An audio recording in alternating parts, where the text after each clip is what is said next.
Gabinete de Crise, um podcast do Polititank. Olá, seja bem-vindo uma vez mais ao teu Gabinete de Crise, um podcast do Polititank, um think tank de política nacional e internacional. E cá estamos nós os 5, e pois é, acontece que nós na última semana não estivemos cá. Pois é, não estivemos cá, sabem como é que é, nós somos pessoas ocupadas fora desta caixinha ou fora dos fones que nos estás a ouvir e, portanto, tivemos agendas complicadas e, portanto, não foi possível encontrarmos e depois também, quando seria possível, já entrávamos nesta semana e, portanto, não valia a pena. Portanto, vamos aqui repescar um tema que queríamos falar na semana passada. Sim, porque nós somos pessoas organizadas e debatemos a tábua das matérias antes de virmos para aqui. Portanto, isto é profissionalismo puro. E, parabéns, chegámos aos 101 subscritores no YouTube. Portanto, tal como prometido, vai ficar na pastelaria mexicana um bolo de arroz pago pelo Emanuel no nome da pessoa que é número 100. Portanto, não sei quem é que terá sido. Se tiraste print, parabéns. É isso. A Ana até já está feliz. Portanto, é festejar aqui connosco. E, portanto, vamos então à nossa tábua das matérias, onde vamos falar sobre Cuba, e isto vai ser um tema que vai ser avançado pelo Vasco.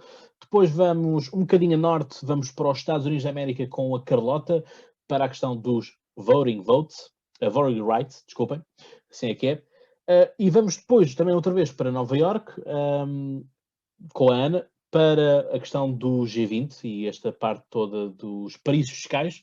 Parece que vão deixar de existir, ou pelo menos estão abertas as portas a isso. O Emanuel, grande benfiquista, tal como eu, vai falar sobre a detenção de Lício Vieira, e, portanto, ele que está em prisão, e, portanto, vai ter que pagar uma caução de 3 milhões de euros. Malta, eu acho que devíamos fazer uma vaquinha e ajudar o tio Vieira. Nunca se sabe, não é? O certo é, nós vamos ter que pagar isto. Isso é o que está certinho direitinho. E depois, por último, e não menos importante, eu irei falar sobre a questão de Cabrita, que voltou àquilo que se chama em política uma expressão muito engraçada que se chama a vaca fria. Portanto, voltou ao tópico do Sporting. Portanto, era um assunto que estava morto e encerrado, portanto, tem de ser vaca fria, e aqueceu a vaca. E parece que levou um escaldão. Portanto, estas são as tábuas de matérias. Não podemos, contudo, deixar de falar de uma questão também que íamos falar na semana passada, que é em relação à manifestação do aumento dos combustíveis, e não é bem a questão do aumento dos combustíveis, é realmente do preço a que nós pagamos os combustíveis, porque o crudo ele não tem havido assim grandes flutuações. O que também não há uma grande flutuação é o número de impostos que pagamos para aquilo. Portanto, 60% do nosso depósito é enchido com impostos. Mas tivemos, consequentemente, o nosso Ministro do Ambiente, João Matos Fernandes, a dizer-nos que a culpa disto era das gasolineiras e, portanto, daquilo que era as margens de lucro e, portanto, que agora o governo iria fazer. Assim sendo, tivemos, obviamente, aqui uma disputa de presidentes da junta entre João Matos Fernandes, que disse que a culpa era das margens, e também tivemos de João Galamba, que no Twitter reafirmou que, de facto, assim é que é, e que o Estado tem que intervir, mais ainda, para regular aquilo que são os preços e, portanto, cortar as margens das coisas. Portanto, cortar as margens de lucro para o Estado. É que isso é que não.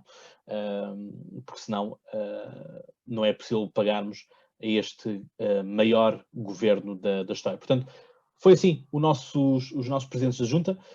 O presidente da Junta foi então o João Matos Fernandes e depois pusemos a Galamba a dançar ao som de Gasolina do Daddy Yankee. Portanto, para quem gostar de reggaeton, e pronto, isto é um bocadinho retrógrado, não é? Portanto, voltamos aos anos 2000, vamos aqui ouvir esta Gasolina, portanto, podem ver, está muito bom. Vão ao Instagram, portanto, se não segues o Instagram do Polititank, segue, vale a pena.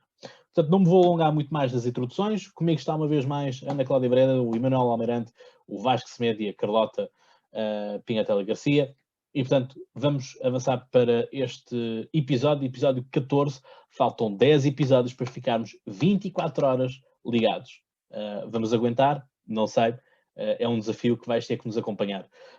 E, portanto, meus senhores e minhas senhoras, obrigado por uma vez estarem aqui, desta vez com as agendas mais libertas. Vasco, vou então começar contigo. Tivemos então Cuba numa questão de liberdade, a exigir a liberdade, e tivemos o PCP a dizer que afinal a culpa de tudo isto é o embargo dos Estados Unidos da América, e isto é uma coisa promovida pela CIA, não é? Sem dúvida, portanto, isto para os comunistas será sempre uma questão provocada pelo imperialismo norte-americano e, portanto, a culpa nunca é dos regimes tirânicos de que estes povos estão cativos, digamos assim.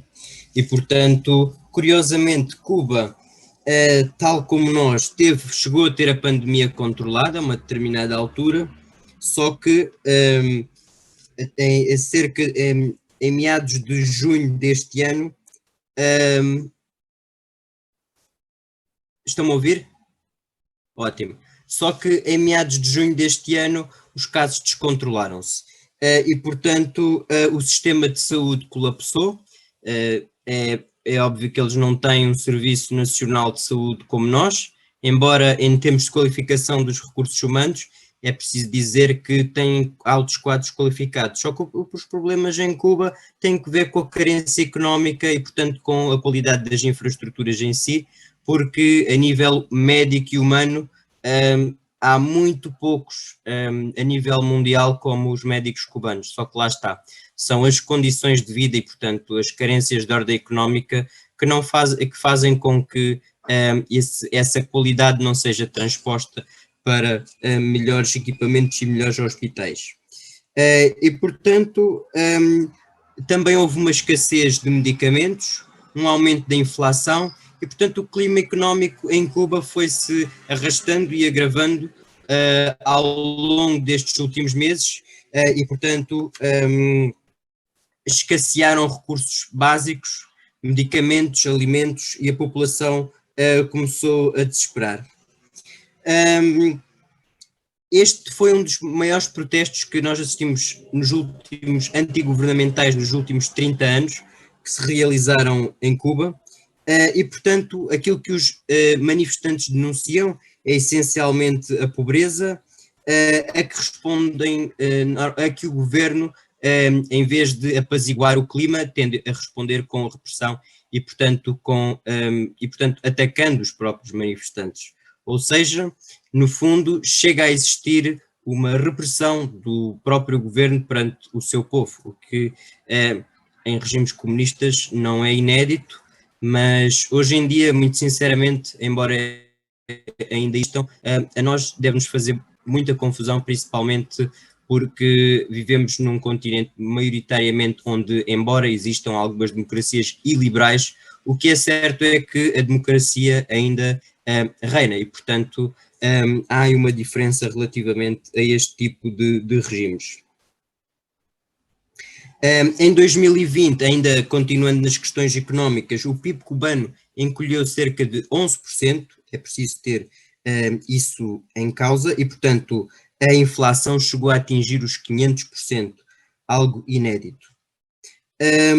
Portanto, o clima em Cuba e a situação é esta, este é o cenário traçado e, portanto, aquilo que eu queria só deixar para terminar era uma mensagem de solidariedade para com o povo cubano, para que continuem a lutar, porque não desistem, é uma situação muito complicada e o meu statement, já que estamos numa de statements hoje, é o SOS Cuba, é o Pray for Cuba e Cuba Libre.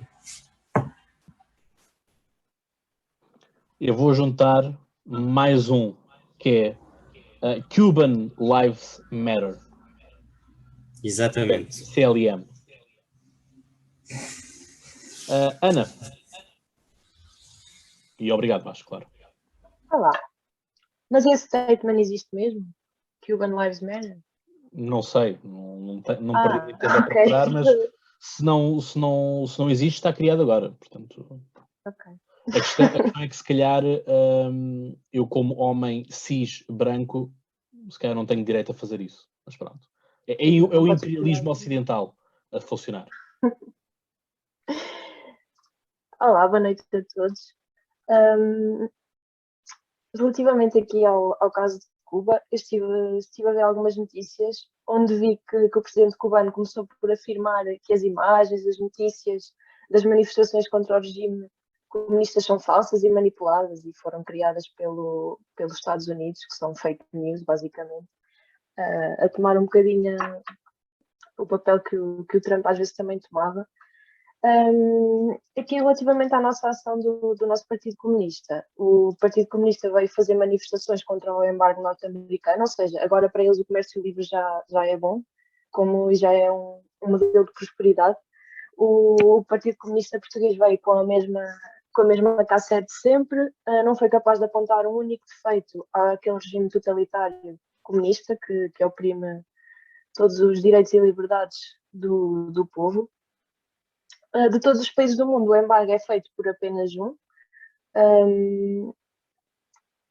O suposto embargo dos Estados Unidos, o suposto embargo norte-americano, é apenas de armamento. Não pode ser utilizado como desculpa para um regime ditatorial, autoritário, castrador da liberdade e do crescimento económico, e não tem um impacto assim tão grande como os defensores de ditaduras aqui em Portugal querem fazer parecer. Até que Cuba anunciou esta quarta-feira o levantamento temporário das restrições aos viajantes que trazem alimentos, medicamentos, produtos de higiene para o país. Ou seja, está a reconhecer que o embargo não cobre estes bens e que é apenas a nível de armamento, como eu já referi. Na minha opinião, as causas que levaram Cuba a este estado de penúria que o Vasco referiu é o facto de terem uma economia que não cresce, de castrarem a própria economia, que limita a liberdade de expressão, de imprensa e que não permite uma abertura ao livre mercado. A União Europeia mantém trocas comerciais com Cuba, nós próprios mantemos aqui em Portugal trocas comerciais com Cuba. Existem outros países, inclusive, que também têm embargos, por exemplo, por parte da China, e mesmo assim conseguem prosperar. Portanto, não acredito que seja esta a desculpa ou pronto, a justificação para esta falta de condições dos cidadãos do país. Obrigado, Ana. É que é mesmo isso, não é? Portanto, eu ainda, não sei se vocês se recordam, mas Fidel Castro tem várias entrevistas dadas e uma delas dizia que não faltaria muito tempo para que Cuba viesse a liderar a prosperidade mundial. Portanto, uma década, ele dava um prazo para a década. Enfim, não querendo comparar, porque quero acreditar que não seja a mesma pertença, mas António Costa, quando se candidatou à liderança do Partido Socialista, candidatou-se com um programa que se chamava Agenda para a Década. A questão é que também não vejo que essa década de António Costa esteja a produzir bons resultados do ponto de vista económico, porque continuam a ser ultrapassados pelos outros países da União Europeia. Mas, de facto, é sufocante ver imagens de pessoas que estavam a transmitir nas redes sociais e tem a polícia a entrar porta adentro. E eu estava a ver um talk show brasileiro e que houve uma rapariga brasileira e, portanto, a defender por um lado o Bolsonaro, quando o pessoal no Brasil fala que o Bolsonaro é um ditador e tudo mais, e ela estava a dizer que tudo bem, às vezes que gozaram com o Bolsonaro pelo ter levado a facada e pedir-se a morte, e nós tivemos inclusive deputadas do Bloco de Esquerda aqui a pedirem a Santo António, portanto a laicidade do Estado já não existe, por assim dizer, portanto pedem a Santo António a morte do Nuno Melo e do Bolsonaro, e portanto não há estas perseguições políticas. E importa aqui frisar que Lula apoia e financiou através daquele grupo que nós conhecemos, que é o Foro de São Paulo. Este grupo, o Foro de São Paulo, era financiado, inicialmente, o grande bolo pelo qual eram financiados estes partidos de esquerda e de extrema-esquerda, era o RSS. Portanto, deixou de ser o RSS e passou a ser o Brasil e a Argentina a financiarem uma boa parte durante algum tempo, o Brasil à cabeça, claro. Portanto, é isto, ou seja, a liberdade no mundo não está toda ela garantida. A nossa solidariedade, obviamente, para com o povo cubano, que deve ser livre de escolher aquilo que quer, de forma livre, ou seja, não é como Jerónimo de Sousa disse que alguém tem dúvidas de que a Venezuela é uma democracia. Não me parece que a Venezuela seja uma democracia quando as eleições de facto não são livres, porque senão também podemos dizer que Salazar também era um grande democrata quando disse que em Portugal iam existir eleições livres como na livre Inglaterra. Portanto, termino com esta citação para dar à Carlota a palavra, porque vai-nos falar aqui de um hot topic, como se costuma dizer, que são das eleições americanas. Os republicanos é algo que fazem disto de bandeira há muitos anos, que são os voting rights, portanto, os direitos ao voto. Boa noite. Bem, a própria expressão voting rights já é muito tendenciosa e um bocadinho enganadora, porque não se trata propriamente de retirar direitos a ninguém, nem de acrescentar direitos a nada nem a ninguém. Trata-se de certas regras que se pretendem ser alteradas à volta do sistema de votos nos Estados Unidos da América. E este problema é extremamente complexo, embora as soluções talvez fossem bastante simples, porque eles são um país desenvolvido, são uma das nações mais desenvolvidas do mundo, e é um bocadinho difícil compreender como é que podem estar a ter problemas há tanto tempo com uma questão que todos os outros países têm, as pessoas votam, todos os outros não, todos os países democráticos, não é? Como acabámos de ver. Mas a questão é complexa porque lá os debates acontecem ao nível dos Estados e ao nível federal, e existem vários a acontecer no momento, com destaque, por exemplo, para aquilo que aconteceu esta semana ou na semana passada no Texas, em que os democratas saíram do Estado para não terem que para impedirem que houvesse quórum para se discutir as alterações que se pretendiam fazer às leis em torno do voto. Então, o que é que se trata? Em muitos estados trata-se da redução do número de urnas, que os republicanos dizem que é porque não há forma de controlar tantas urnas, por isso é preciso reduzi-las. Os democratas acham que não, mas os democratas também acham que não é preciso controlar nada, porque uma das coisas que eles defendem, e esta é uma das mais polémicas, é que não seja preciso identificação para a pessoa votar. E atualmente realmente não é. E fazem disto uma coisa muito politizada e muito carregada de racismo também, porque um dos argumentos que utilizam os democratas é que se for obrigatório a pessoa identificar-se para votar, isso vai afetar desproporcionalmente a população negra. E depois o argumento contrário é, mas toda a gente pode ter acesso a uma identificação, toda a gente pode dirigir-se aos sítios onde isso é feito. Parece um bocadinho racista estar a dizer que a população negra não vai conseguir ou querer ter acesso ao meio de se identificar para poder votar. Há outras questões também, por exemplo, no Texas, querem acabar com o drive-thru, porque aparentemente lá é possível votar num drive-thru, e outras coisas assim do género que parecem um bocado caricatas aqui, e em que a única coisa que me apetece dizer é tenham juízo. Em mais nenhum país do mundo, penso eu, há drive-thrus para votar, e não é por isso que as pessoas deixam de votar. As eleições lá têm outra particularidade que acontecem ao dia... Só dizer-te uma coisa, que é, na Holanda, as pessoas votam durante a semana nas caixas de supermercado. Pronto. Validam através do seu cartão de cidadão e descarregam o voto logo ali. Só há uma míriade de formas de fazer as coisas. Não me parece que seja preciso estar a complicar tanto uma questão que não é assim tão complicada. Em todos os países as pessoas têm que se identificar para votar. Não parece que isso seja tão complicado. Eles conseguem pôr um homem na Lua na década de 60 e em pleno século XXI. Não conseguem arranjar forma de toda a gente ter um BI, ou o equivalente a um BI, e ainda por cima, eu acho que a percentagem de população que não tem identificação é para aí 11%. 11%. E depois o que é que acontece? Acontecem coisas como aconteceram nestas eleições, em que é extremamente fácil desacreditar e dizer que houve fraude. É muito fácil.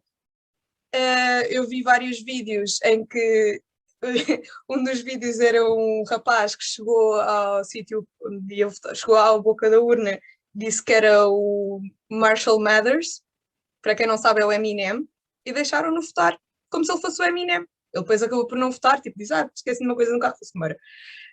Mas isto é possível e isto acontece. Se isto realmente, como o Trump diz, mudou o resultado das eleições, não sei, duvido. Ou se calhar não duvido, não faço ideia, mas não interessa, a questão é que pode. They stole us the election. We're gonna recount the votes, stop the votes, it's illegal. E os democratas, pronto, só para terminar, os democratas fazem disto uma questão racial quando não é, e eu acho que isso é vergonhoso. Eu também vi vídeos de protestantes à porta de um edifício qualquer, de um estado qualquer, a protestar pelos seus voting rights, eram maioritariamente negras, essas pessoas que lá estavam a protestar pelos seus voting rights.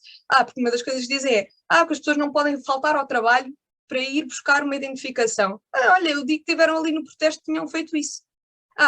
Só para terminar, outra das coisas é que eles votam num dia de semana, porque lá o dia foi marcado já há muitos anos, e é uma terça-feira, penso eu, para as pessoas poderem viajar na segunda, porque é um país muito extenso, para as pessoas poderem viajar na segunda e não pode ser ao domingo, porque domingo é o dia do Senhor, é o dia de ir à missa.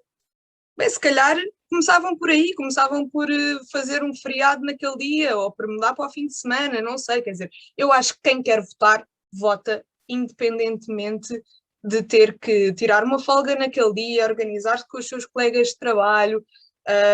E outra coisa que eles têm o absentee vote.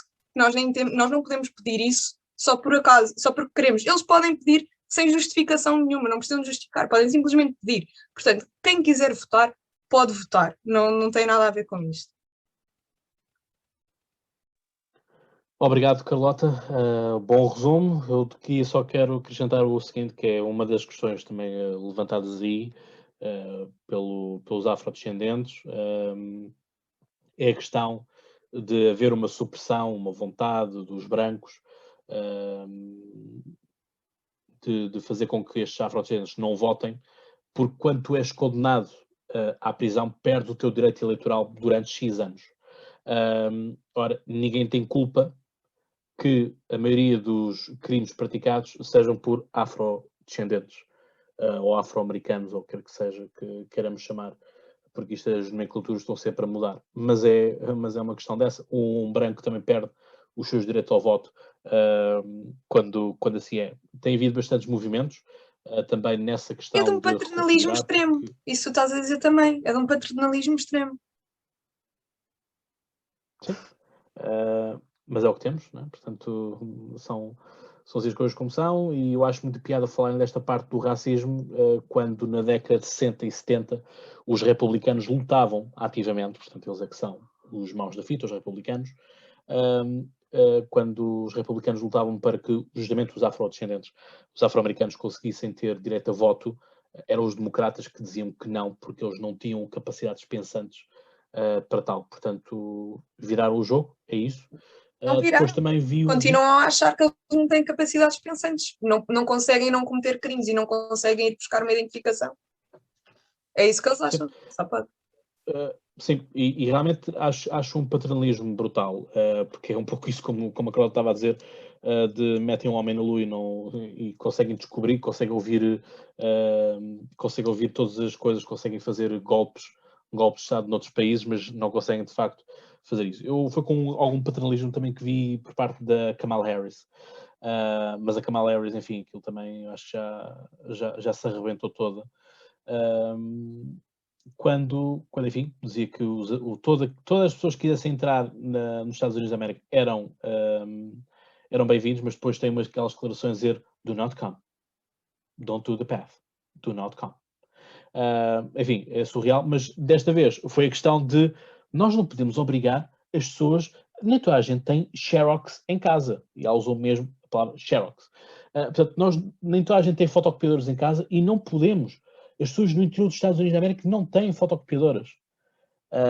É assim, eu não sei como é que é nos Estados Unidos da América, mas aqui em Portugal conseguimos comprar nova, uma fotocopiadora em promoção facilmente, elas estão sempre em promoção, por 30 euros, 40 euros nas lojas de eletrodomésticos. Portanto, não sei, se calhar viver em Portugal é de facto muito melhor do que viver nos Estados Unidos da América, não sei.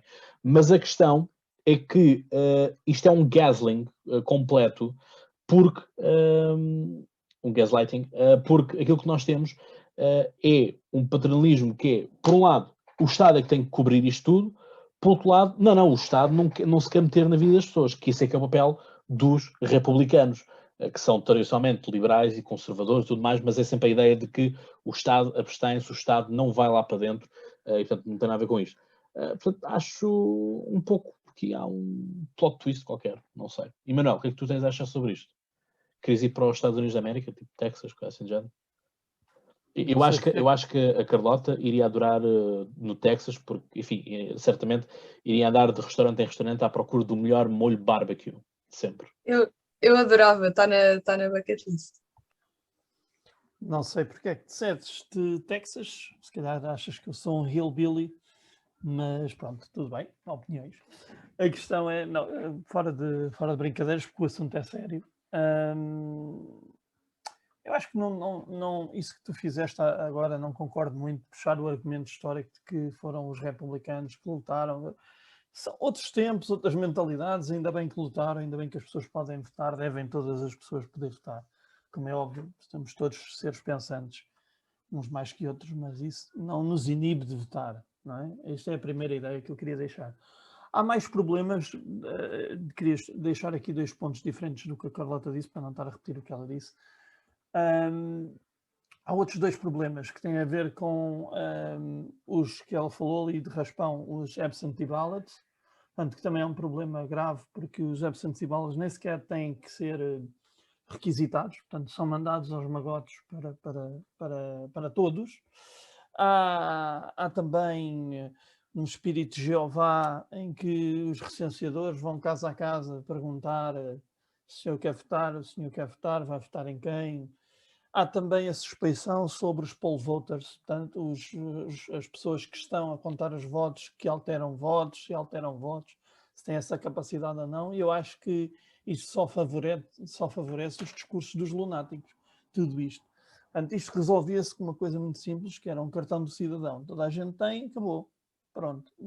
Não estou a perceber qual é o problema, não sei porque é que isto é um problema racial. Não sei, porque eu, como considero, e peço desculpa agora, mas vou ter que dizer isto mesmo assim, eu, como considero os negros pessoas, não estou a ver porque é que estamos a discriminar a raça em favor de uns ou contra os outros. Quem perde os direitos, seguindo o que o Cláudio disse, quem perde os direitos são pessoas, seja elas de cor forem, quando cometem os crimes, e isso eu também não acho, eu, por exemplo, não concordo com isso. Não acho que uma pessoa deva perder o seu direito de votar porque cometeu um crime, não tem nada a ver uma coisa com a outra. Portanto, quer dizer, os maus não podem votar.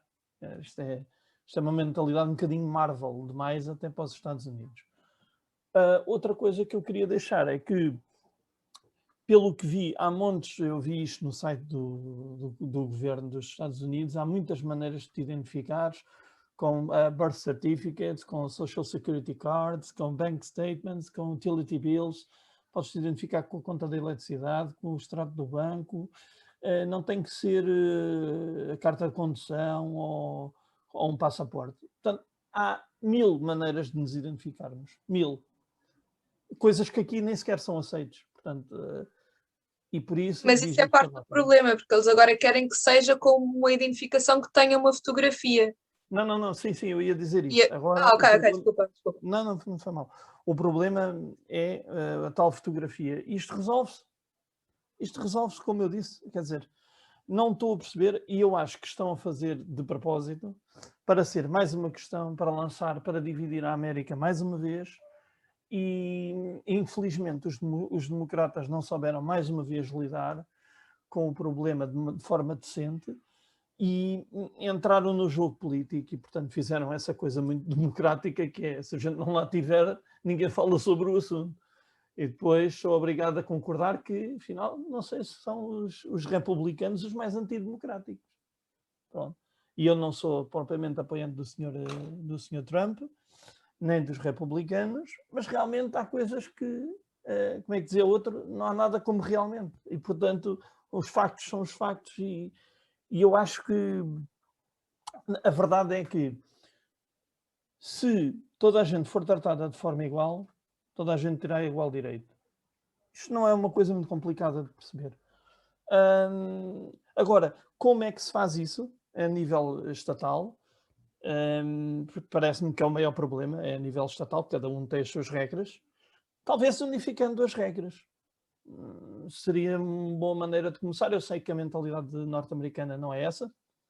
Cada Estado funciona quase como um país, por si próprio, tem as suas regras, mas se calhar estas questões nacionais, se calhar era boa ideia de começarem a haver um certo acordo, mas eu não estou a ver que seja nesta legislatura, não é com o Biden, como eu já disse e vou voltar a repetir, com o carisma de Malface, que vamos estar com expectativa de que haja alguma iniciativa produtiva. Eu acho que o que é bom para esta administração é a mentalidade de combater e, portanto, infelizmente, continuar a pôr mais achas na fogueira para tudo o que é discussão nos Estados Unidos tem a ver com a cor da pele. Isto já começa a enjoar um bocadinho. Disse. Obrigado, Emanuel. É que é muito isso, não é? Já tudo é racista e é como, enfim, cada vez mais o discurso vai ficando crispado e é aquilo que dizem. E isso nós começamos a ver nas comissões parlamentares, começamos a ver isso nos debates no Senado, que é, pronto, a senhora já começou por me chamar de racista e, portanto, já ganhou o ponto só por causa disso. E, portanto, já me pôs a um canto porque me chamou logo de racista.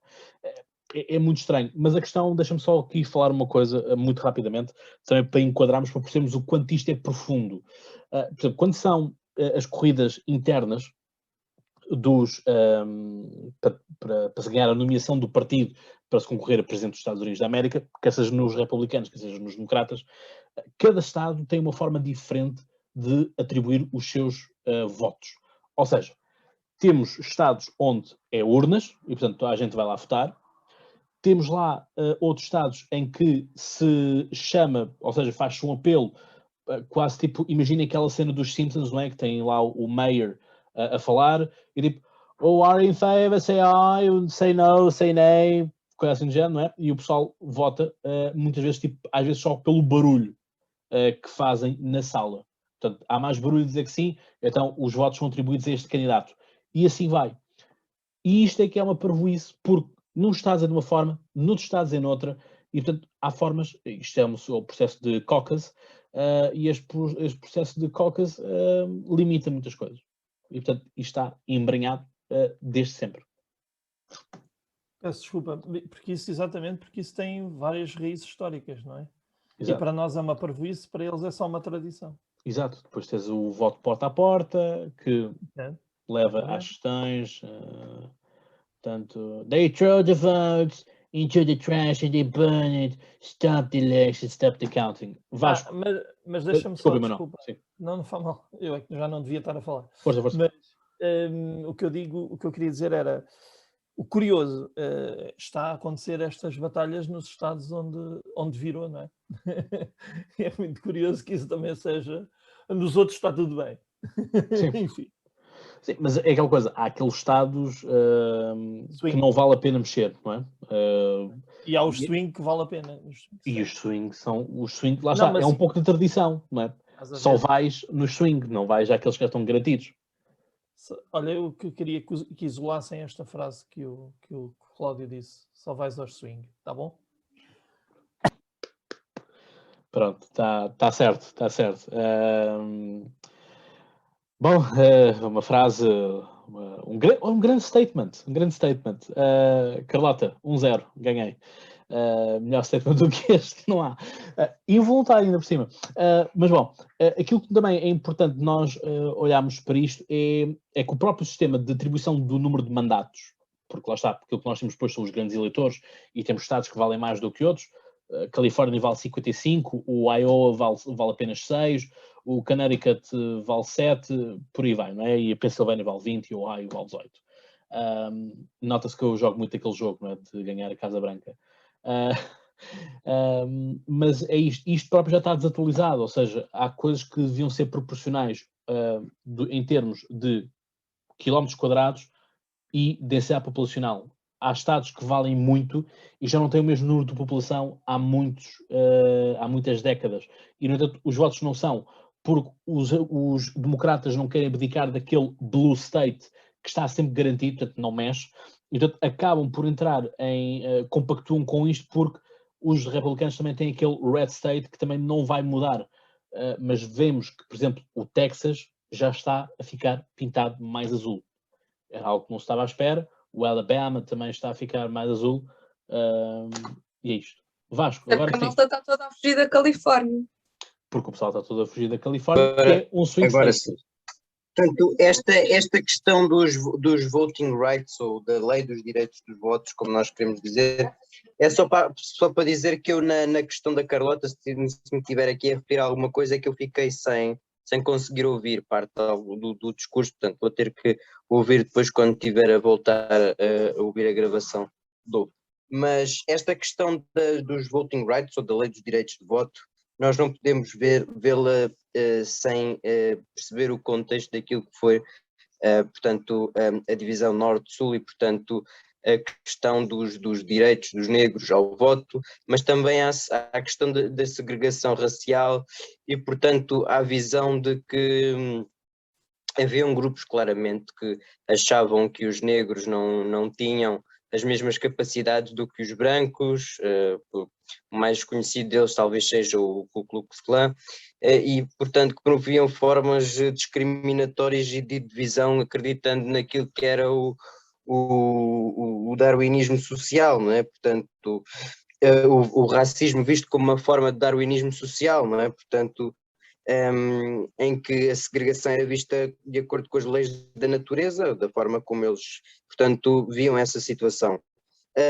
O que é certo é que até há bem pouco tempo, ou por exemplo, até à década de 50, a entrada nas Forças Armadas dos Estados Unidos, os negros e os brancos eram separados por quartéis. Era proibido aos negros, por exemplo, ascender a alguma patente oficial, por exemplo, em áreas como os autocarros, as salas de atendimento, as lavanderias, os parques e filas para serviços públicos, além de escolas e faculdades, havia uma segregação, uma autêntica divisão, portanto, entre brancos e negros. E, portanto, esta lei dos direitos de voto foi importante porquê?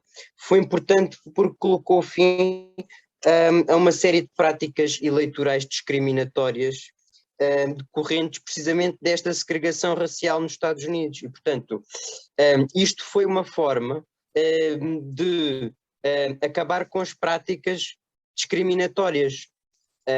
Obviamente não vão deixar de existir crimes de ordem racial, não vai deixar de existir a discriminação. Porquê? Porque isto é uma questão estrutural já nos próprios Estados Unidos. Ou seja, nós podemos promover, portanto,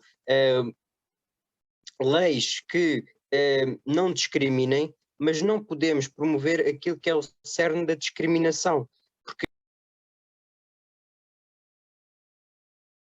Vasco, ficaste sem microfone. Já me conseguem ouvir? Sim. Mas olha, só atenção, para acabar. A lei não aplica tudo, porque quando mais se produziu e bebeu álcool foi quando existiu a lei seca. Exato, exatamente. Lá está, porque é assim... Só porque a lei não quer dizer que se mude o costume. Sim, vamos lá ver uma coisa. a sociedade anda sempre à frente da lei. Portanto, as leis, quando são feitas, normalmente têm que ter em vista o contexto social, por isso é que nós não podemos, quando pensamos uma política pública qualquer, neste caso para as leis, portanto, da não discriminação, digamos assim, nós não temos que ver só o contexto jurídico e quem faz as leis, mas também o contexto social e de quem é que vai servir a lei e qual é o indivíduo a quem se vai aplicar a lei, não é? Mas sem dúvida que isto foi muito importante. Agora, as questões do racismo, nós sabemos que hoje em dia são muito mais salientes, quanto muito, porque há casos de racismo, é verdade, mas também há muita falsa informação e há muitos grupos de indivíduos identitários que ganham com o racismo, que são os chamados woke. À esquerda e à direita, eles andam por aí e, portanto, é preciso ter cuidado com isso. É preciso ter cuidado de saber e perceber o que é que realmente são casos e mortes com motivações raciais e o que é que depois é propaganda desses grupos que andam por aí, que dizem defender o conceito de justiça social, mas que não mais fazem do que, portanto, serem umas autênticas bocas de alpargata e andarem com esses statements na boca que depois, na prática, efetivamente não se refletem em políticas nem um maior bem-estar para estas populações negras. Obrigado, Vasco. Avançamos para o próximo tema? Muito bem. Vamos para o próximo tema que vamos, como eu disse, vamos para Nova Iorque, portanto vamos para a OCDE. Ana, vão acabar os paraísos fiscais? E estamos a ser todos uma camada de iliberais em que estamos a meter-nos no mercado? Sim, a tentar regular o mercado.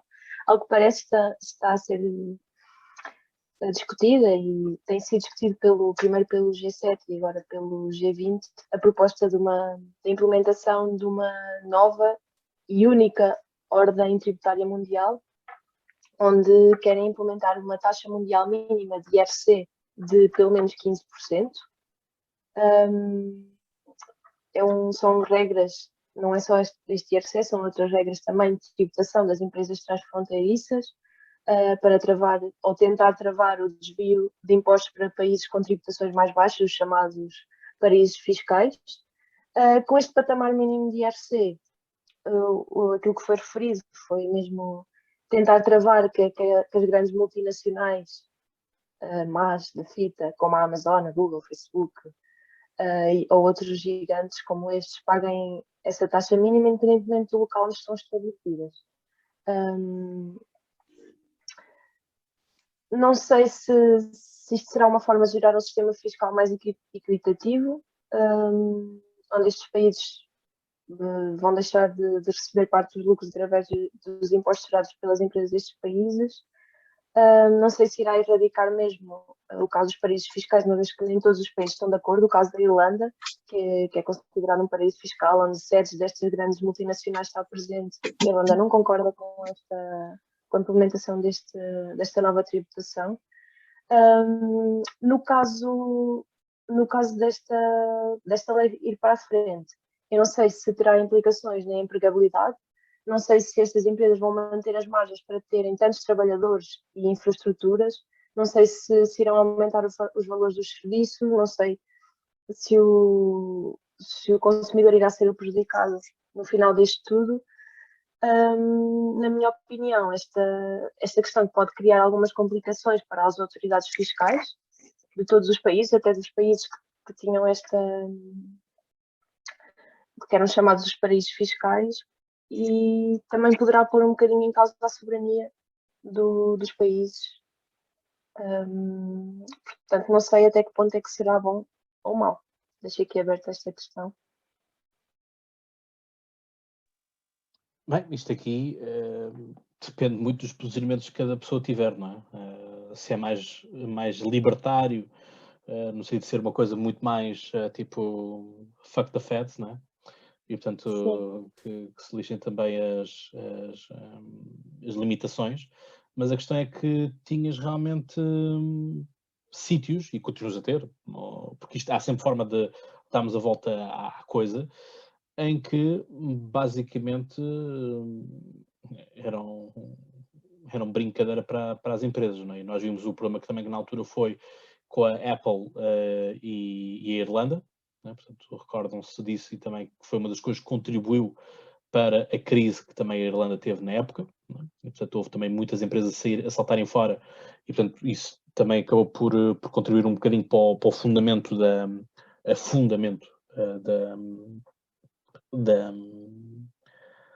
economia, e portanto da sua recuperação consequentemente. Mas lá está, a questão é que todos nós sabemos que existe a Suíça, existem Liechtenstein e coisas assim da vida, que são as coisas. Agora, o que isto permite é que os países, as empresas possam continuar a ir para esses países, mas nos países onde estão vão pagar na mesma os impostos. E nós vimos o que aconteceu, por exemplo, aqui também com o nosso Pingo Doce, que ora se transfere para a Polónia, ora se transfere para a Holanda, para não pagar os impostos cá. Portanto, eu acho Mas que isso acaba por trazer vantagens. É um dos maiores empregadores que nós temos aqui. Por exemplo, este ano os lucros que teve distribuiu para os trabalhadores todos, quer sejam repositores de caixa, de prateleiras, como operadores de caixa, distribuíram por todos os trabalhadores em igual, por igual. sim, mas que deixem o dinheiro em Portugal e não estejam a dar dinheiro a outros estados. Se a nossa carga fiscal não fosse tão forte e tão pesada, eu acho que as empresas não teriam procurado outras alternativas, porque isso depois pode afetar também muito, como eu disse, o consumidor e o próprio empregado, o trabalhador. Sim, verdade, mas eu não acho que faça sentido eu estar a operar num sítio e pagar impostos noutro. Entendes? Oi, espera aí que temos Se eu tivesse uma empresa, acho que podia pagar menos impostos. Houve, A questão é do sistema fiscal. Nós não temos um sistema fiscal atrativo. Não é atrativo. Espera aí que temos crise, e quem carregou no botão de crise foi a Carlota. Nós não nos podemos esquecer que o botão existe. Queremos Claro. intervir, temos que carregar no botão. Ele está aqui, está aqui. Não, era só para dizer uma coisa que é, mas Portanto, o IRCK não é crise verdadeira. Não, é. Okay. É, mas é só num pormenor. O IRCK não é 15%, é 30%. Portanto, isso... eu concordo contigo em tudo o resto. Só que não se aplica... Acho que essa fasquia aqui não se aplica, porque... Lá está, é muito mais pesado. Não quer dizer que se fosse 15, se calhar se fosse 15 isso podia acontecer na mesma, percebes? Mas eu concordo contigo. E depois não precisas me passar a palavra, Cláudia, porque só vou acabar por aqui. Concordo contigo no sentido em que não sei se isto é bom ou mau, também no sentido em que pode prejudicar a competitividade de países mais pobres. Não se aplica no nosso caso, porque apesar de sermos um país pobre, temos um IRC altíssimo. Mas para outros países pode prejudicar a competitividade e lá está, como tu disseste, a empregabilidade, etc. Agora, se não estão a operar naquele país, então não devem poder estar lá registados. Aí... Porque a questão é essa, é que tens muitas Googles e coisas assim da vida que fazem isso. Portanto, tem um escritório que só lá vai a senhora da limpeza uma vez por semana, picar o ponto e limpar os pós para os servidores. Mas para tu resolveres isso, podes simplesmente arranjar não é simplesmente porque não seria simples, um mecanismo de perceberes em que país é que as coisas estão a operar e em que país é que estão registadas. Não precisas de fazer uma flat rate para combater isso. Flat tax já pode ser, mas flat rate já não. Mesma coisa, tipo, não precisas... Double standard. Não foi isso que eu disse. Está bem, mas estou-te a picar com essa questão, que liberais a favor da flat tax, mas flat rate já não.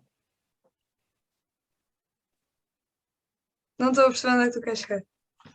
O que é flat tax? A ver, uma aplicação de impostos mas são países diferentes.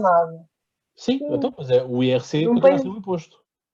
Está bem, mas são países diferentes e é para os países poderem competir uns com os outros. Não podes, estou a fazer aqui o outro lado, que é, vais fazer uma flat rate ou um flat tax para países que têm contextos completamente diferentes. Uma coisa é teres um flat tax tipo, dentro do mesmo país. Sim, mas por isso é que o pessoal ora assina, ora não assina o acordo. É que isto é um acordo para ser assinado. Sim, tudo bem. Estou só a dar a outra perspectiva. Sim. Sim, eu também Porque lá concordo. está, eu comecei por dizer, eu não sei se isto é bom ou não sou economista, não faço ideia. Sim, na boa. Estamos aqui a discutir, estamos aqui a tintincar, não é? Portanto, isto já que é um think tank, convém que assim seja. Porque lá está. Toda esta componente leva-me a fazer uma pergunta que é, já temos um governo da nova ordem mundial? É que parece que estamos a caminhar para lá também, não é? Isto, A quantidade de vezes que usaram essa expressão assustou-me. Exato, concordo plenamente contigo. Bem, mais ninguém tem nada a dizer sobre isto? Não. Vamos passar então ao próximo tema. Pronto, as pessoas revelam as suas cores em momentos, em statements, não é? Portanto, que importam. Vasco, não vamos falar do Porto. Isto é uma coisa que eu e o Manuel vamos falar do Benfica. Quer dizer, vamos falar do Benfica e não vamos falar do Benfica, não é? Porque a questão aqui é um pouco isto que nos importa de termos a linha de conta, que é onde é que começa o Benfica, onde é que acaba o Benfica, onde é que começa, porque isto foi uma das questões que o Luís Chico Vieira falou, disse na comissão parlamentar, que é só me estão a fazer isto porque eu sou presidente do Sport Lisboa e Benfica. E portanto, se calhar se ele fosse um outro empresário qualquer, empresário, aliás, a cela onde ele esteve a dormir foi construída pela sua empresa de construção. Há uma ironia da vida surreal, não é? Sócrates inaugurou campos de justiça, vai lá parar, Vieira, a mesma coisa com esta questão toda da Polícia Judiciária. Enfim, é um pouco isto. Isto, obviamente, tem réplicas naquilo que é a instituição Sport Lisboa e Benfica.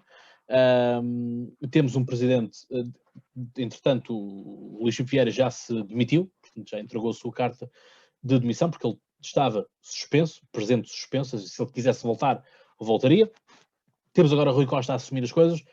Volto a dizer, já disse isto lá em privado em algumas coisas, acho que o Rui Costa devia de convocar eleições para legitimar-se, portanto era uma questão efetiva. Agora, Emanuel, isto é isto, ou seja, onde é que o Benfica ajudou Luís Chico Vieira a conseguir créditos, no sentido de que vamos dar-lhe, porque ele é presidente do Sport Lisboa e Benfica, portanto tem o status que assim o permite, porque se nós formos pedir um crédito ao banco, vão-nos pedir fotocópias dos últimos 3 recibos do mês, vão-nos pedir 3 fiadores, se for preciso, mas o senhor do Sport Lisboa e Benfica, um clube que estava cheio de dívidas, enfim, é isto que temos. Bom, vamos lá. Isto é um assunto um bocado difícil para uma pessoa que é apaixonada pelo Benfica como eu. E aqui no meu cascol, vocês não vão ler, mas diz Benfica até morrer. Não diz Vieira até morrer. Portanto, o Benfica começa e acaba. Sim, e o meu também diz, está ao contrário, mas o meu também diz pelo Benfica, pronto. Não é? Portanto... Pronto. É pelo Benfica, não é pelo Vieira, não é? Exato. Pronto. O Benfica começa e acaba aqui neste símbolo, que vocês já agora põem direito, não é? Convém. Vocês veem e reconhecem em todo lado. Pronto, o meu benfiquismo está no coração, não preciso do cascol para dizer que sou benfiquista. A questão é esta. Portanto, vamos começar do início. Onde é que acaba, para responder à tua pergunta, onde é que começa a Vieira e acaba o Benfica? O presidente do Benfica deixou a obra feita, conseguiu retirar o clube da situação miserável onde se encontrava, deixou o clube com capitais próprios positivos, com infraestruturas, dotou o Benfica de todas as mordomias que se possam imaginar. Tive a oportunidade de visitar tanto o centro do Seixal como o Estádio da Luz, como o museu, tudo instalações de ponta e, portanto, quanto a isso, não há dúvida nenhuma, não é isso que eu estou aqui a analisar e é a última vez que eu me vou referir ao Sr. Luís Filipe Vieira como o presidente do Benfica, porque já não o é. Portanto, como o Cláudio disse, o presidente do Benfica, ex-presidente Luís Filipe Vieira, demitiu-se, tanto do cargo do clube como do cargo da SAD. A primeira coisa que eu queria aqui deixar muito claro é que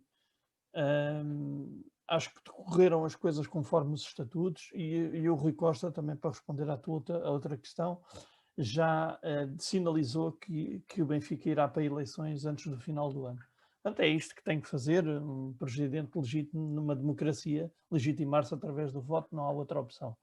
Se as pessoas devem ou não votar no Rui Costa já é outra coisa. Portanto, se as pessoas devem ou não, segundo a minha opinião, as pessoas fazem, cada um faz o que quiser, os sócios, não é? Os sócios devem votar em consciência, mas eu acho que devem também perceber o passado das pessoas em questão, porque de repente se calhar ninguém estava lá, se calhar ninguém assinou contratos. Eu não sei se já ouvi o Ricardo Araújo Pereira a dizer isto e concordo. Se as pessoas são coniventes, são condescendentes ou se são totós. Mas qualquer um dos três não é um bom cartão de visita para ser presidente do meu clube.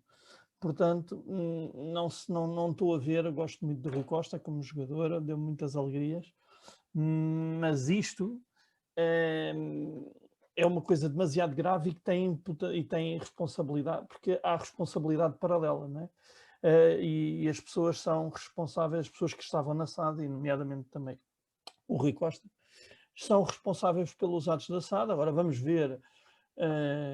Eu estou um bocadinho cansado também daquela conversa do só se fala depois de transitar em julgado, porque assim, se for assim, então só gravamos programas quando tivermos todos, vocês 60 anos e eu 89.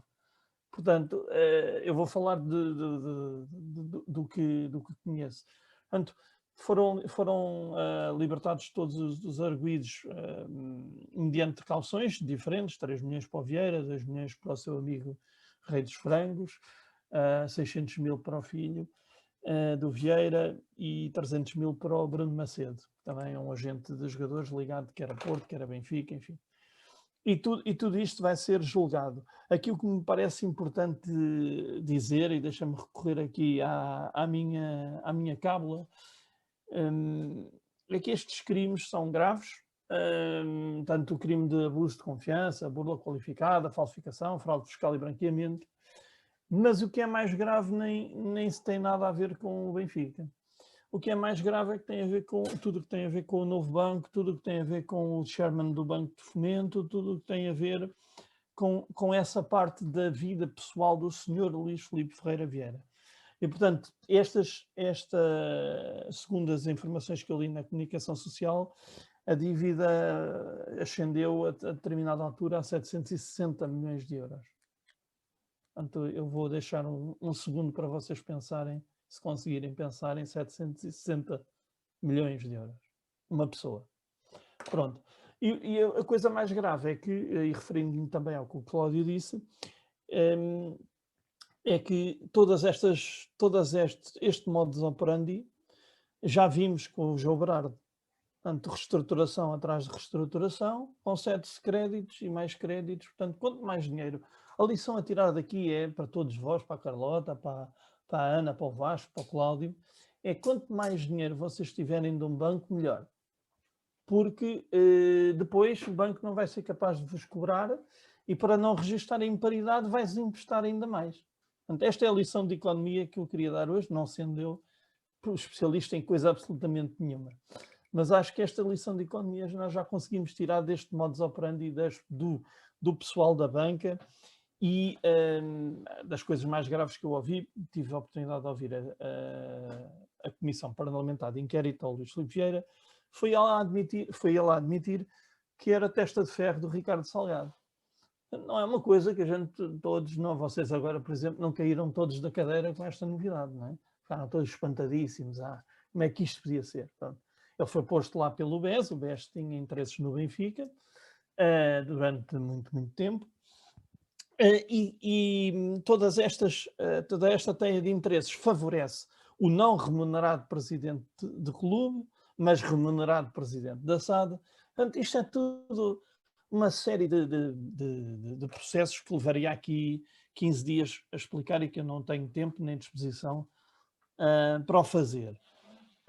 Todos nós pagámos dívidas do Vieira, que foram registadas perdas a favor do Estado, e, só para dar um lamirezinho, só da Imosteps, que é uma empresa imobiliária do Brasil, pagámos 45 milhões.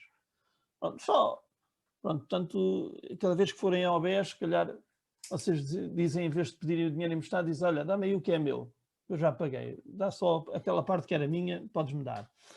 Portanto, e depois veio aqui a atalho de foice, e para terminar, para não me alongar muito mais, a atalho de foice a situação do Sr. Vítor Fernandes, que seria supostamente o chairman, ou seria não, estava para ser, o chairman do Banco de Fomento, não é?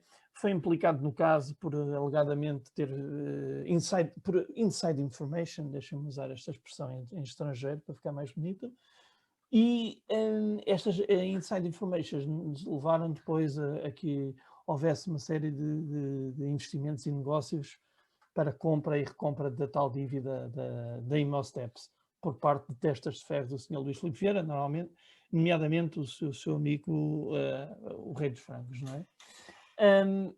Isto levou a que manchara, supostamente, a idoneidade do Sr. Vítor Fernandes, e o ministro da Cisa Vieira recuou imediatamente e disse que o Banco de Fomento não podia ter este tipo de exposição, uma pessoa que ia liderar a aplicação dos fundos que vêm lá da União Europeia. O nosso histórico de execução dos fundos é completamente ridículo, convido-vos a ir ver os números.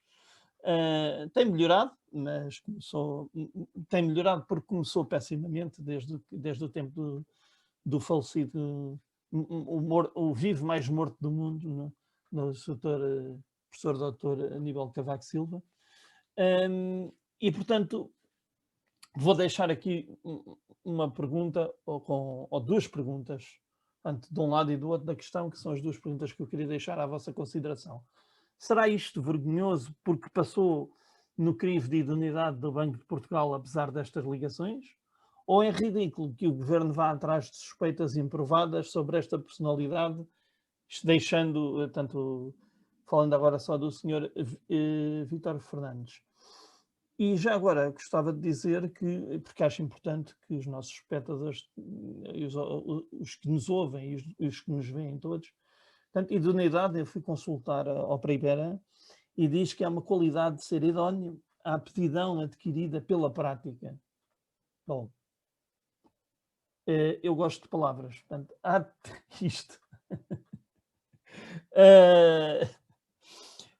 aptidão a ser adquirida pela prática, eu até tenho medo do que é que idoneidade quer dizer em português. Porque a prática destes senhores todos idóneos vê-se... A questão é que a idoneidade só se consegue fazer com a prática, não é? Não, a minha praticar questão a idoneidade. Pois, mas a questão é que, pois, é o duplo sentido da palavra da prática, não é? Tem a ver também com a tua prática. E, portanto, para finalizar, peço desculpa se estou-me a alongar um bocadinho, para finalizar só dizer isto. Luís Filipe Vieira vai ser julgado por um tribunal, vão acontecer aquilo que tiver que acontecer.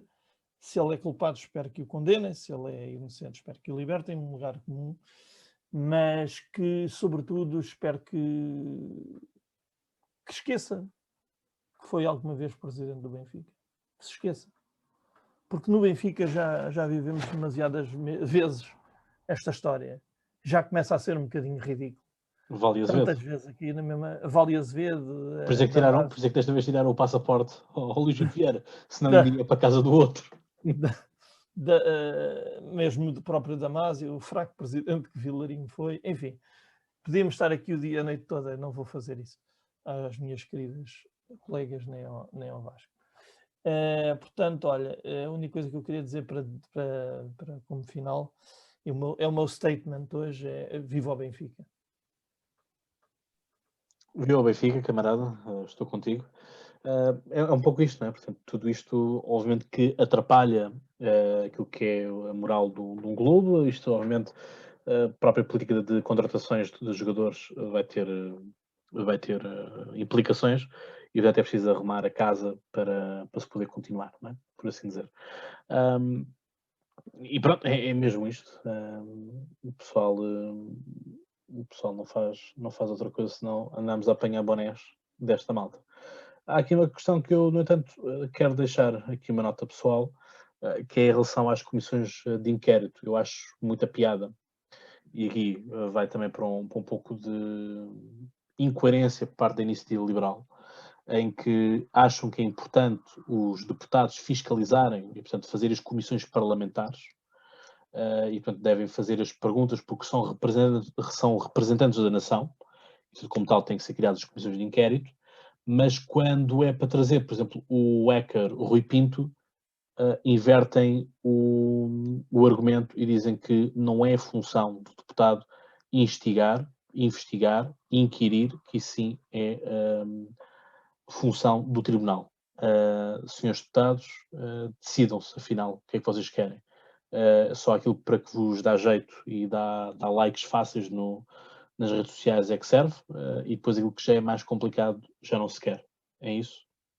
Esta é uma nota pessoal que eu quero deixar, e acho que fazia sentido fazê-lo aqui, porque Luís Vieira esteve numa comissão de inquérito, onde a primeira pergunta que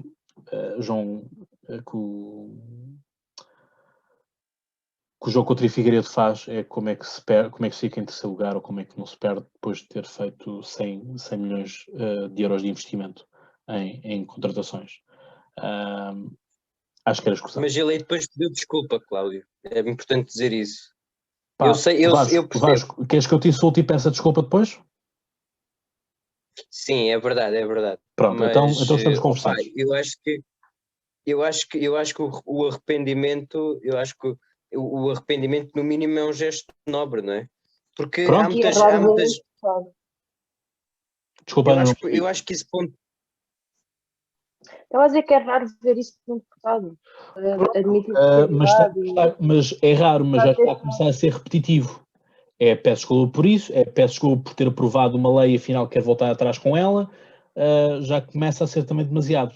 É que as desculpas eu sempre ouvi dizer que não se pedem, evitam-se. Sim, mas pelo menos ele pede desculpa. Há muitos que fazem pior. Pronto, Ana, eu vou-te partir a casa e peço desculpa, está bem? Pá, olha, foi sem querer. Se tu pedires e justificares, eu aceito. Se me partires a casa e tiveres uma justificação válida. Olha, traz aquilo que eu gosto muito, pode ser? Sim. Mas não é hábito nesse político, João Cláudio. Diz-me lá políticos que venham à praça pública dizer que se enganaram, ou que se equivocaram, ou que tiveram mal. Mas é muito raro. Olha, mas o Jorge Coelho era o exemplo de uma pessoa que era íntegro na política. Sim. Olha, ideologicamente não estou próximo dele, mas é uma qualidade que eu admirava no Jorge Coelho, era essa integridade e humildade que tinha perante o debate político. Portanto, eu acho que isso é sempre algo que nós devemos destacar, não é? Seja um político, seja alguém que exerça um cargo público importante, não é? Exato. Pronto, encerramos este tema do Vieira. Espera aí, que eu agora descobri a solução para isto. Então, basta o Luís Filipe Vieira pedir desculpa. Já está. E o Ricardo Salgado? Pronto, está feito, olha. E depois não digam que eu não ajudo a resolver os problemas. É um bocado aquela história. Só comparável, não estamos? Só para não me alongar aqui neste... Não ouvi a Carlota, desculpa. Estamos a comparar o incomparável. Eu sei que é brincar. Estou a brincar, Carlota. Eu sei. É assim, mas se ele pedisse desculpa, tu desculpavas, não desculpavas? Porque é raro ouvirmos um banqueiro e presentes do Benfica a pedirem desculpa. Eu desculpava desde que devolvesse, porque assim... Dizer. Ele roubou milhões alegadamente, portanto, acho que não há a mesma forma de comparar um insulto com... Estou a brincar. Não estou a comparar porque não tem comparação. Embora concorde com o Cláudio, era mais fácil não fazer a asneira do que pedir desculpa, mas pronto. E até porque isto é uma regra que eu tenho na minha vida privada e pessoal e que acho que pode-se aplicar a tudo, que é pedir desculpas eu aceito sempre. E depois, se houver uma emenda, ok, pedir desculpas continua a ser válido, ele tem um certo prazo de validade. Eu aceito. Mas tem um certo como aquela do podem pedir desculpa, mas eu não esqueço. Se eu pedisse desculpa e depois devolvesse o dinheiro, para mim estava tudo bem. Já está gasto. Não sei, levar para ti pedra. Eu não comentando o caso diretamente, rapidamente, mas queria dizer que é algo que se aplica um bocado a todos os clubes, não é?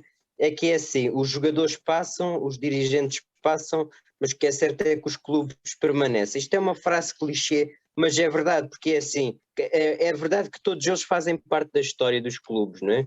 Mas no fundo o que conta ao final do dia é a essência e o amor que os adeptos têm ao clube, mas lá está, pelos vistos, o amor que os adeptos têm ao clube é incompatível ao amor que os dirigentes têm ao dinheiro, por isso de repente agora aqui há uma questão que é sempre controversa, não é? Por aquilo que eu percebi, o Vieira arrisca de ser expulso de sócio do Benfica, não é? Tal como o Bruno de Carvalho foi expulso do Sporting, caso venha a ser comprovado portanto, os comportamentos, as infrações que cometeu nesta operação, que agora lhe deram um nome de Operação Cartão Vermelho. Portanto, os nomes das operações acabam por ter sempre estes nomes engraçados, e é um bocado aquilo que o Emanuel dizia, não é? Se o Luís Filipe Vieira numa primeira fase que começou por cair, não é cair em graça, como é que eu ia dizer, chegar, digamos assim, ao auge como o homem que salvou e transformou o Benfica, de certa forma nos primeiros anos. Aliás, não deixa de ser curioso que ele entrou para o Benfica pelas mãos de Manuel Vilarinho e entrou como gestor. Portanto, entrou como gestor e sai como ladrão, digamos assim, não é? Ou como oportunista, digamos assim. Portanto, isto não deixa de ser um facto que é curioso, não é?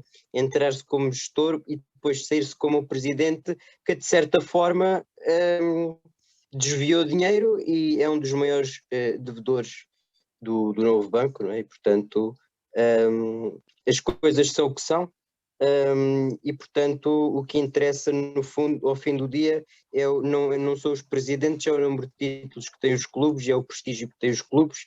Agora, provavelmente, o Benfica, mais tarde ou mais cedo, terá as eleições. Não sabemos, provavelmente João Noronha Lopes será candidato, provavelmente Rui Costa será candidato e provavelmente Rui Gomes da Silva, que eu não me candidataria se fosse Rui Gomes da Silva, porque ele teve 2% nas últimas eleições. Portanto, eu sinceramente, só se for para ter 0,5 ou para ter menos ainda, e portanto, de maneira que é assim, vamos lá ver as questões. Portanto, é assim, é o que é, Cláudio. Muito bem, olha, estava eu então a dizer que essa frase que tu disseste, de que os jogadores passam, os presidentes passam, mas os clubes ficam, é uma frase francófona, sabes? Les présidents passent, mais la République reste. Portanto, obrigado por este momento. Tinha que ser o momento francófono do dia. Portanto, temos os statements do dia e, portanto, há pouco a Ana estava-nos a falar aqui do Cabrita não ser capaz de nos pedir desculpa. Vamos falar justamente sobre Eduardo Cabrita. Pois é, temos Eduardo Cabrita agora lembrou-se de culpabilizar o Sporting. Carlota, diz-me há quanto tempo é que o Sporting foi campeão? Pá, há 2 meses? Foi em maio. Foi em maio, portanto, 2 meses. Estou certo. Portanto, 2 meses a caminho dos 3. E isto parece-me um tanto estranho. Como é que era um assunto morto e encerrado. Já estávamos a ter as novas já não estávamos com os bloqueios à área metropolitana de Lisboa, portanto já estávamos com o país todo com os bloqueios da questão de entrarmos nos restaurantes, nos restaurantes e portanto temos que mostrar o certificado e não sei o que mais. E portanto isto a mim era-me importante de percebermos ao fim e ao cabo o que é que isto iria dar. Ora, aquilo que me apraz dizer é que isto é voltar à vaca fria, tal como eu comecei no início deste episódio. Não havia nada que fizesse sentido fazer isto. Era a mesma coisa que voltar a pegar no arraial da IEL. E, portanto, porquê? Não faz sentido. Cabrita já tinha sido bombardeado.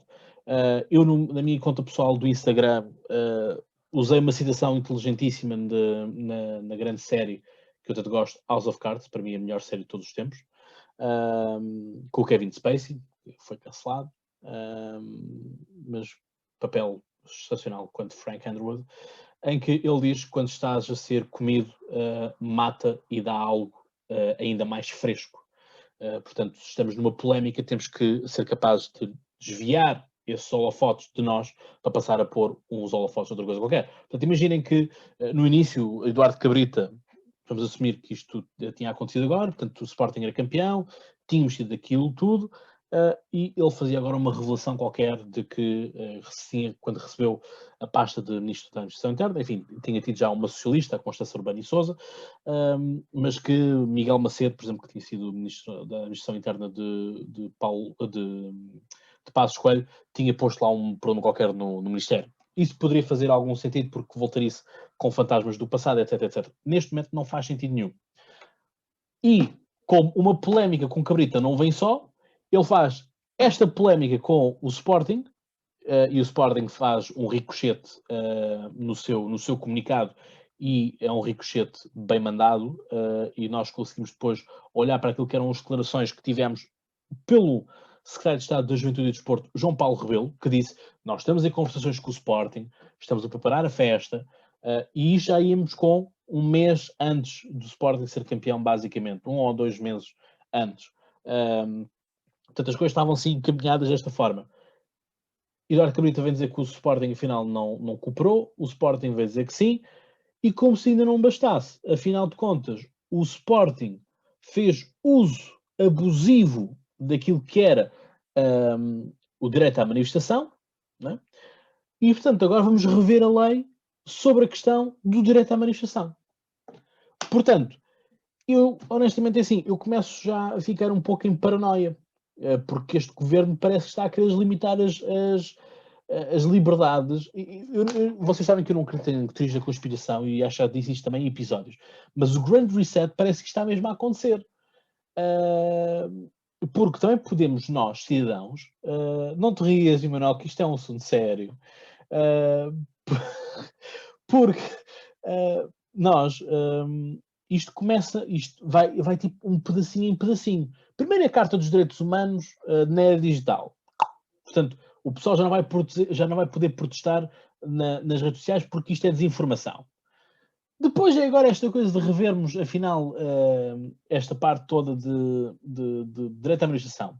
Depois, Ana, vou dar-te trabalho. Depois temos a questão de que, não queres ser vacinado? Então a gente vai montar um estratagema nacional em que tu vais ter que ser vacinado. Mesmo que os relatórios sobre os efeitos da vacinação só sejam publicados em 2023. Portanto, aquilo que nós temos agora publicados é relatórios sobre se é eficaz ou se não é eficaz, mas os efeitos colaterais da vacinação só são publicados em 2023. Portanto, quando nos tiver crescido suficientemente o braço atrás das costas, já estou a crise, Emanuel, é que vamos poder ver este relatório.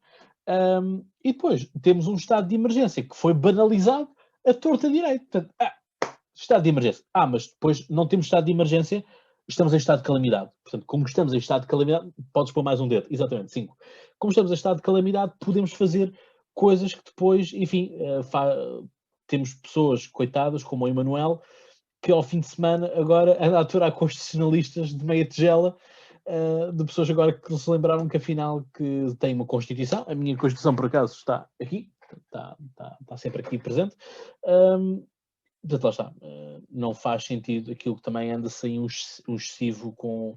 Parece agora toda a gente, sobretudo os liberais, criticavam tanto o João Ferreira, porque o João Ferreira é que dizia, mas na Constituição, a Constituição, parece que agora viraram todos os PCP e agora a Constituição de Abril é que importa.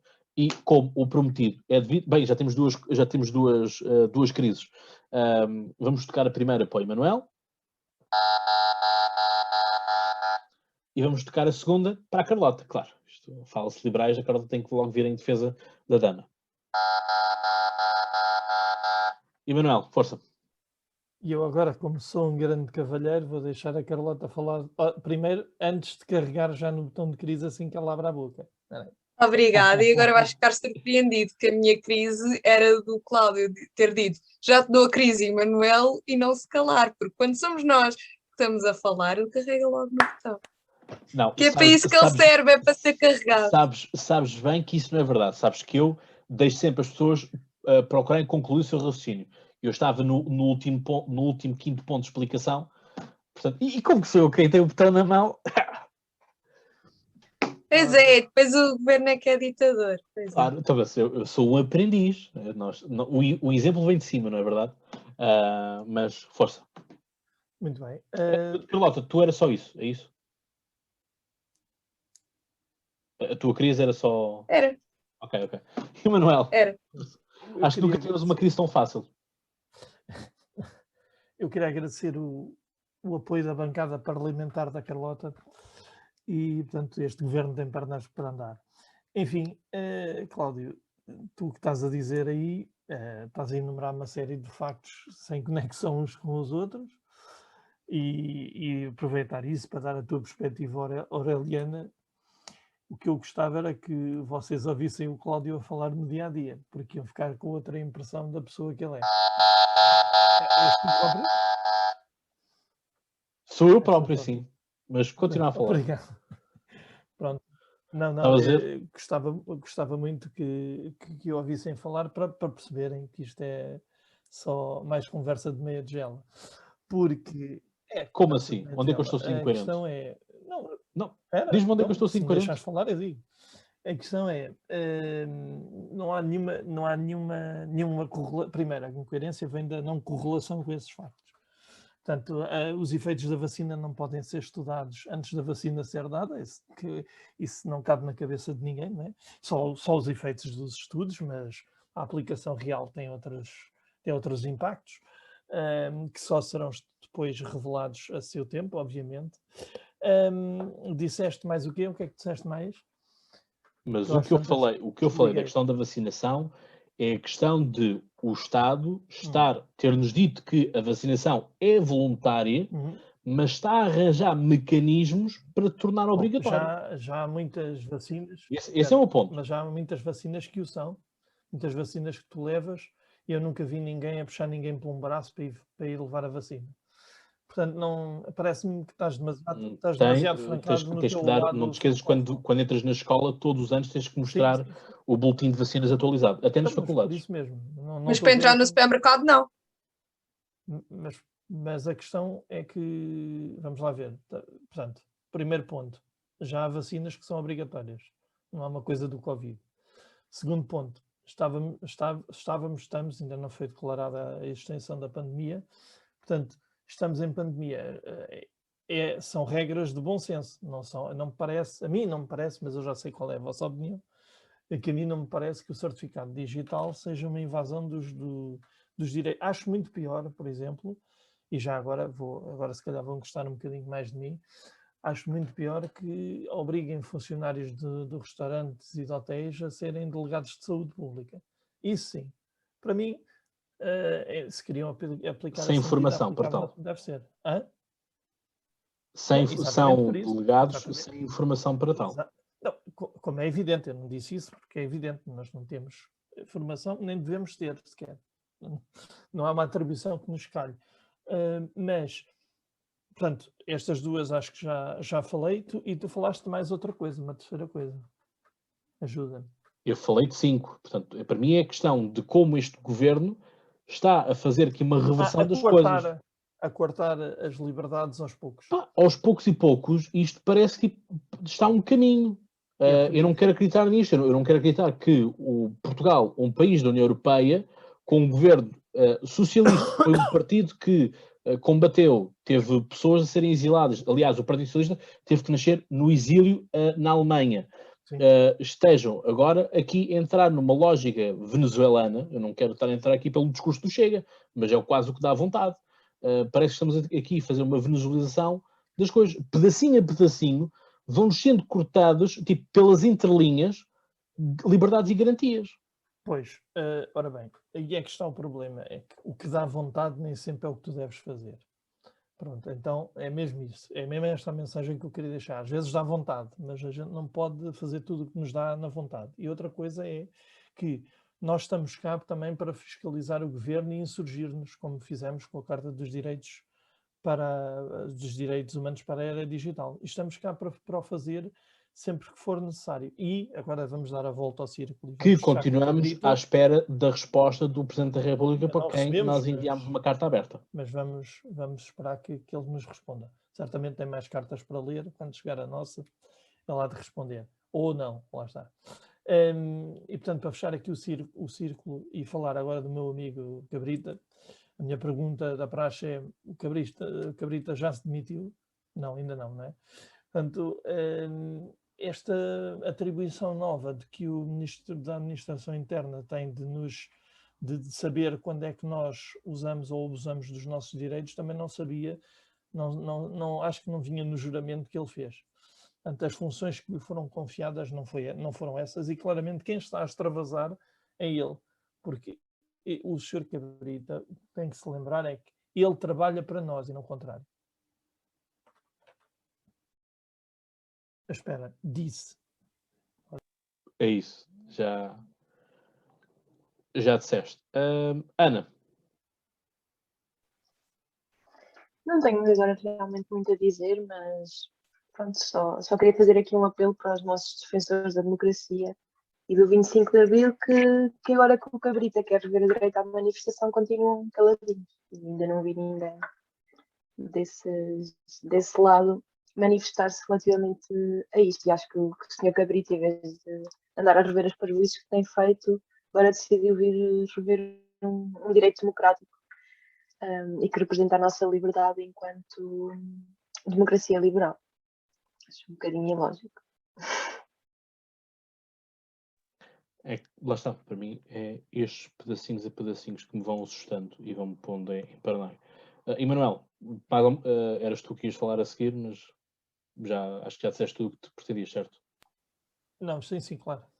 Já está. Não, sim, claro. Não vou falar mais, sim, já disse tudo o que tinha para dizer. Claro está. Eu para o Cláudio tenho que falar assim, porque senão ele não entende. Se fosse em francês, percebia-te logo à primeira. Carlota.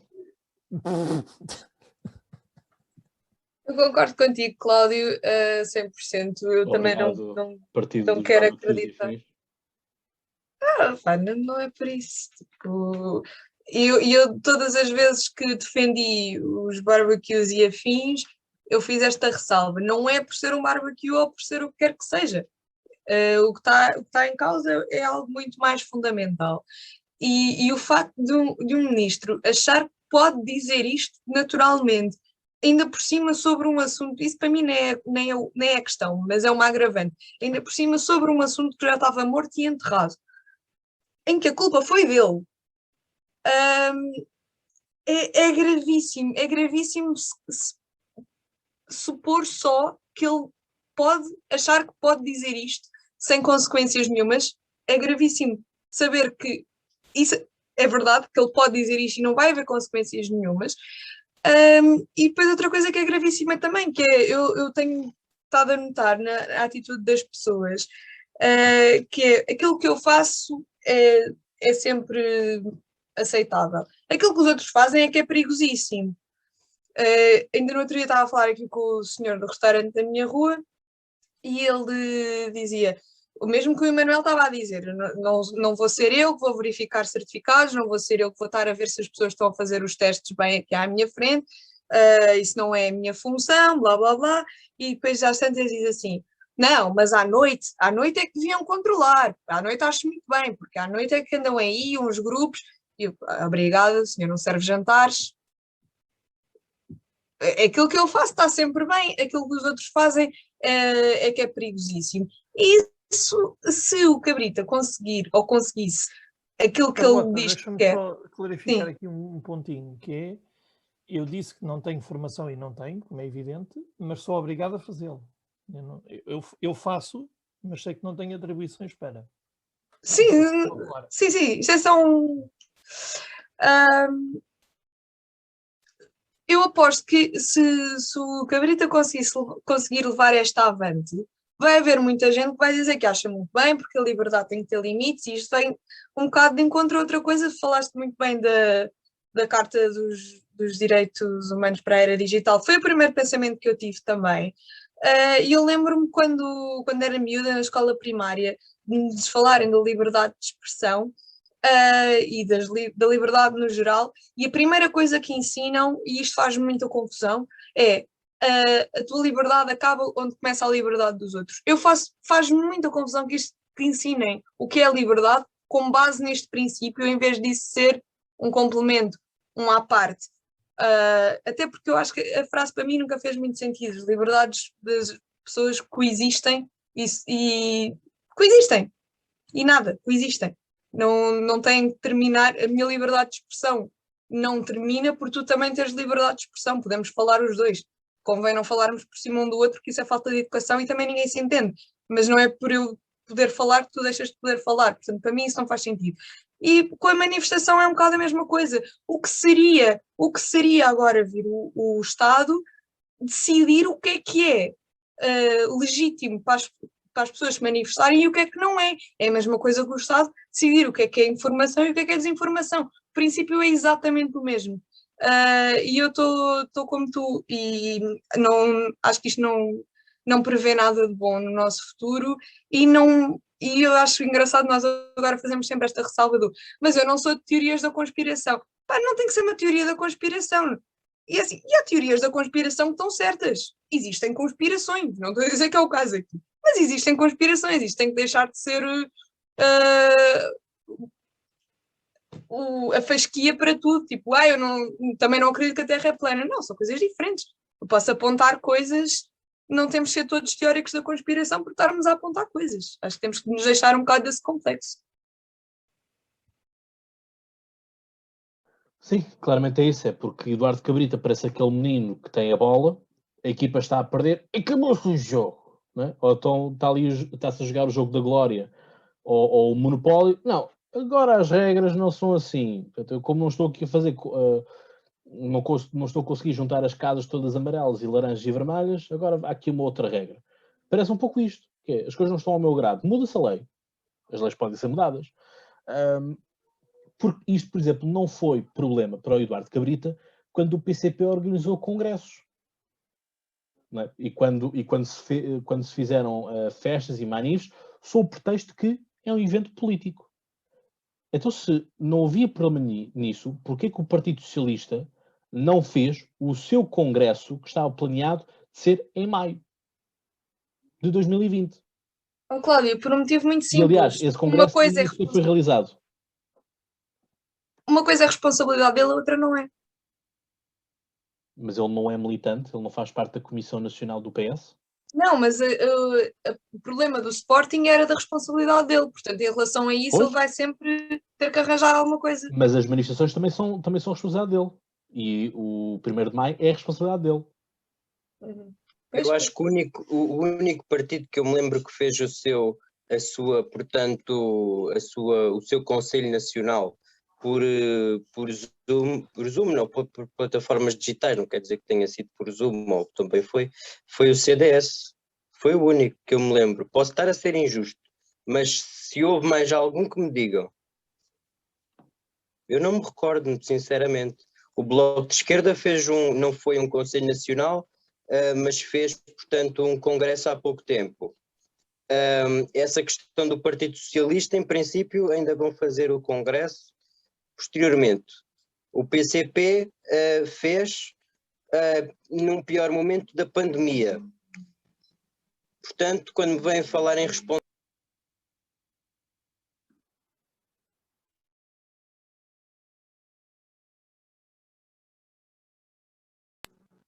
Ouviram alguma coisa? não. Pouco. Espera aí. Quase E agora, foi. estão a ouvir? Sim, continua. Foi porque me estavam a ligar e então isto não estava a conseguir ouvir. Mas estava a dizer que estava-vos a perguntar se viram mais algum partido a fazer um congresso online ou por meios digitais. O PCP teve aquele congresso. A CGTP fez os festejos do 1º de maio tudo online. A CGTP. Desculpem, a UGT. Desculpem, o UGT. Exatamente, a UGT, porque a CGTP fez presencial. Mas lá está, são muito poucos os exemplos, porque é assim, não estou a dizer que todos os partidos sejam populistas, mas aquilo que eu queria dizer é que o facto de se juntar as pessoas e tudo mais não é a mesma coisa do que fazer um congresso online ou por um meio digital qualquer, nós sabemos disso. O impacto que tem não é o mesmo e, portanto, eu direi que pelos partidos mais à esquerda há um certo populismo, digamos assim, e portanto são os mesmos que são os donos da Constituição e que se advogam dos grandes defensores da Constituição e dos direitos políticos, e portanto há Constituição para tudo. Mas outras medidas, por exemplo, agora a questão das subidas dos combustíveis, nós não vemos o PCP reivindicar uma descida dos combustíveis, porque isso não seja uma medida menos constitucional, portanto, Mas repara aqui uma coisa, há uma coisa muito simples, que é a esquerda, tradicionalmente, é a favor de impostos. A direita, portanto, a esquerda é quem aumenta os impostos e, tradicionalmente, a direita é quem baixa os impostos. A questão é que Portugal consegue ser um paradoxo brutal, que temos o inverso, ou seja, temos uma direita que aumenta os impostos para compensar as bancarrotas que o Partido Socialista faz, e temos um Partido Socialista que tradicionalmente baixa os impostos. Baixa os impostos, mas só baixa os impostos que lhe convém. Sim, mas a narrativa é esta. Porque não há política, Cláudio, que tu digas assim, que vamos descer estes impostos e subir aqueles impostos, ok? Isto está inscrito no Orçamento de Estado, vamos cumprir. O problema é que nem o Partido Socialista cumpre o Orçamento de Estado, e muitos dos programas, inclusive da União Europeia, aqueles que se advogam de cumprir, não os cumprem até ao fim. Portanto, há aqui uma grande hipocrisia no meio disto tudo, mas no entanto continuam a ser os maiores, não é? Portanto, é assim que as coisas se passam, e portanto o que interessa é que o Partido Socialista continua com os 35%, 40%, que é a margem de conforto deles, e que o Chega continua com 11%, 10%, e portanto isso é a melhor notícia que se podia dar ao Partido Socialista, porque significa que o Partido Socialista vê que há direitas e há portanto um eleitorado de direita que se divide pelos vários partidos, e portanto, como não há uma alternativa, por mais asneiras que aconteçam, não há nada que mude esta circunstância, e nós estamos condenados, infelizmente, pelo menos pelas minhas contas, até 2026, a mais uns anos do governo socialista, e portanto vamos lá ver. Eu tenho muito pouca esperança que a questão melhore, porque nós temos só uma certeza, é que se... Vamos terminando, Vasco. Sim, para terminar. Se dentro de pouco tempo, um ano e meio, as coisas estiverem muito piores, é mais provável que possa existir uma alternativa política, não por mérito da direita, mas mais por mérito do Partido Socialista e dos partidos à sua esquerda. Muito bem, encerramos assim a parte. Acho que não haverá mais nenhum comentário que queiram fazer. Portanto, finalizamos assim o nosso episódio número 14, e portanto, assim é. Obrigado por ter estado desse lado. Já sabes, não quero mais pedir-te o like, a subscrição, as 5 estrelas na podcast, e também que nos sigas nas nossas redes sociais, Facebook, Instagram e também o nosso site. Portanto, em breve haverão novidades por aí. Estamos aqui a trabalhar, porque, enfim, alguém tem que pagar as contas, não é? Portanto, há aqui financiamentos, há tudo isso. Portanto, a gente trabalha aqui no Polititank. Isso é que é o mais importante de termos aqui em linha de conta. Portanto, obrigado. Claro, não nos podemos esquecer que somos pagos por uns ordenados chorudos ali pelo Cláudio, e paga-nos aqui, somos pagos a peso de ouro para estar aqui a falar, nem podia ser de outra forma. Claro, isso seria algo que não podemos fazer de outra forma, não é? Portanto, é isso que nós estamos. Portanto, obrigado uma vez mais por ter estado desse lado, e como, enfim, nós dizemos, e vocês sabem então de cor, acho eu, tenham boas crises, pensem muito e tenham boas crises. Um abraço. E assim terminamos o Me gusta la gasolina.